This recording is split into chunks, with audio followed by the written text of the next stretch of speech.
Assalamualaikum semuanya, perkenalkan kami dari kelompok 1 mata kuliah statistika kelas 2G akuntansi syariah. Pada kesempatan kali ini kami akan menjelaskan hasil output proyek statistika dengan topik analisis regresi berganda. Adapun anggota kelompok kami, saya Rupa Jujanugroho dengan absen 5 dan teman Saya Muhammad Krisna Satrio Bawa, absen 6. Saya Nisa Puspita Dewi, absen 9. Saya Tata Utami Salma, absen 14. Kami mengerjakan proyek ini di bawah bimbingan dosen pengampu kami, yaitu Ibu Nur Laila Fitriana, SE, MSc. Dalam proyek ini, kami akan membahas secara detail tentang bagaimana pengaruh debt to equity ratio dan net profit margin terhadap perubahan laba pada perusahaan pabrik di Indonesia. Menggunakan analisis regresi berganda dengan bantuan Microsoft Excel. Semoga penjelasan dari kami nanti bisa dipahami dengan jelas. Langkah pertama, kita menyiapkan data. Buka program Microsoft Excel dan siapkan data yang akan digunakan untuk analisis regresi berganda. Pastikan data disusun secara rapi dalam kolom. Maka susunan kolom di Excel bisa seperti ini. Kolom perubahan laba diwakili dengan variabel dependent atau Y, kolom NPM di variabel independen 1 diwakili dengan X1, kolom NPN 2 diwakili dengan variabel independen 2 atau X2. Pastikan baris pertama digunakan sebagai label atau judul kolom. Data bisa dimulai dari baris pertama ke bawah. Data akan digunakan untuk membuat kolom regresi berganda. Langkah kedua, mengaktifkan add-ins data analysis. Sebelum melakukan analisis regresi, kita perlu memastikan bahwa fitur data analisis sudah aktif di Excel. Caranya, klik menu di pojok kiri atas, lalu pilih option. Pilih add-ins pada panel sebelah kiri. Di bagian bawah, pastikan kotak drop-down bertuliskan Excel add-ins. Lalu, klik tombol Go.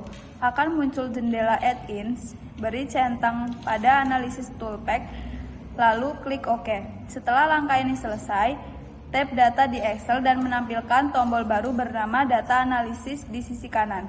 Yang ketiga, melakukan analisis regresi berganda. Setelah fitur data analisis aktif, sekarang kita bisa mulai melakukan analisis regresi. Caranya, klik tab data di bagian atas Excel, pilih tombol data analisis yang ada di pojok kanan. Di dalam daftar analisis yang muncul, pilih opsi regression, lalu klik OK. Akan muncul kotak dialog pengaturan regresi. Di dalam kotak dialog tersebut, pada bagian input Y range, masukkan range data untuk variabel dependent.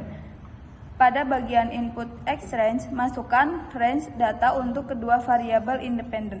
Centang kotak labels jika baris pertama berisi judul kolom. Pilih opsi output range jika ingin menampilkan hasil di bagian tertentu di worksheet. Atau pilih new worksheet play jika ingin hasil analisis ditampilkan di lembar kerja baru setelah semuanya diatur. Selanjutnya, multiple R. Multiple R adalah akar dari R square dan menunjukkan seberapa kuat hubungan antara nilai aktual dan nilai prediksi dari model regresi. Dalam data ini, multiple R adalah simbol dari koefisien korelasi. Multiple L-nya senilai dengan 0,58 yang berarti hubungan antara variabel dependent atau perubahan laba dengan independent, debt to equity ratio, dan net profit margin sebesar 0,58 yang berarti bahwa memiliki hubungan yang positif sedang. Yang kedua yaitu R square, simbol dari koefisien determinasi. Menunjukkan seberapa besar variabel independen 1 dan 2 mampu menjelaskan variasi pada variabel dependen. Variabel independen 1 dan 2 mampu menjelaskan 33,7% terhadap total varians perubahan laba dan sisanya 66,3% dijelaskan oleh variabel lainnya. Selanjutnya ada standar error. Standar error yaitu kelat baku mengukur seberapa besar rata-rata kesalahan model dalam prediksi Y. Standar errornya bernilai 1,66. Perubahan laba menyebar secara normal di sekitar garis regresi berganda pada kisaran kurang lebih 1,66. Selanjutnya yaitu sampel pada observasi data ini yaitu berjumlah 22. Semakin banyaknya data yang digunakan, maka semakin stabil dan akurat hasil analisis regresi. Derajat kebebasannya sampel dikurangi dengan banyaknya variabel yang berarti 22 dikurangi 3 sama dengan 19. F hitung pada data ini bernilai 4,83 dan F tabelnya bernilai 3,52 yang berarti F hitung lebih besar dari F tabel. Hal ini menunjukkan H0 ditolak dan H1 diterima, yang artinya variabel independen 1 dan 2 bersama-sama berpengaruh nyata terhadap variabel terikat dependen. P value dalam uji ANOVA ini bernilai 0,02 yang artinya lebih kecil dari 0,05. Hal ini menunjukkan bahwa model regresi memiliki pengaruh signifikan secara keseluruhan yang berarti variabel independen memiliki pengaruh yang signifikan terhadap variabel dependen. Coefficient intercept sebesar 9,49, standar error B2 sebesar 1,15, 1,53 penduga menjadi B2 lebih baik dibandingkan B1 karena standar error B2 menjadi kecil dibandingkan 4,39, sedangkan B1 minus ketidakpastian yang lebih besar karena standar error 3,57. B1 ini adalah laba atau besar daripada standar error B2 kita prediksi. Sedangkan X1 dan X2 adalah dua variabel independen atau faktor yang 9,49 standar regresi tersebut sebesar 1,15 menunjukkan bahwa perubahan laba sebesar 4,392 akan berkurang sebesar 1,1 karena standar error B2 lebih setiap kecil dibandingkan standar error satuan pada sedangkan X1 memiliki ketidakpastian yang lebih besar akan bertambah karena standar error sebesar 3,57 B1 jauh untuk setiap kenaikan pada standar error B2 pada X2. Standar error B1 sebesar 9,49, standar error B2 sebesar 1,15.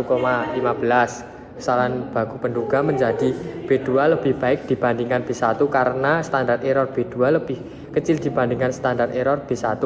Sedangkan B1 memiliki ketidakpastian yang lebih besar karena standar error B1 jauh lebih besar daripada standar error B2. Selanjutnya ada test start yang disebut uji parsial T hitung X1 bernilai 0,16 dan T hitung X2 bernilai 3,08 sedangkan T tabel bernilai kurang lebih 2,903 yang berarti T hitung X1 kurang dari T tabel. Hal ini menunjukkan dari gagal tolak H0 yang berarti terima H1 dan T hitung X2 lebih dari T tabel. Hal ini menunjukkan tolak H0 dan menerima H1. Selanjutnya ada P value untuk uji parsial X1 bernilai 0,87 yang berarti lebih dari 0,05.